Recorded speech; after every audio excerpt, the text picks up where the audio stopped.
จากอันดับนี่จะเป็นวาระอูดนะอูดในตู้เย็นเย่บอมากินอูดเอาไปเก่าบอมักเลยบอก็เห็นอูดกินอย่าง เบอเลี้ยงน้ำแน่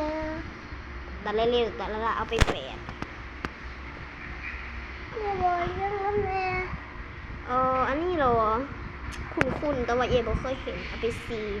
มันเจ็มซื้อบ่ได้ บุลิกาอาวาลาบุ แม่นอย่างอีกวะทุกอันนี้บอกก็บ่เข้าได้เย่บ่เคยแบบบ่เคยเห็นทางแต่เย่เห็นผ่าน มันจำได้ว่าอุกิซิ แม่น อันนี้ก็เฉยๆอ่ะเพราะว่าเย่บ่ค่อยมักปรุงแม ปัป ว ปะติโปปัปปะติโก บ่รู้อ่ะอันนี้เหรอเฮ้ยอันนี้เย่เคยจำซื้อได้เย่แบบมันคือปลาตะเพียนนั่นเหรอ ขอร้องเลี้ยงน้ำแน่ พึ่งอันนี้บ่อันนี้ก็เฉยๆอ่ะเย่บ่ค่อยมักคาบูเท่าใด ก็บ่เห็นเลย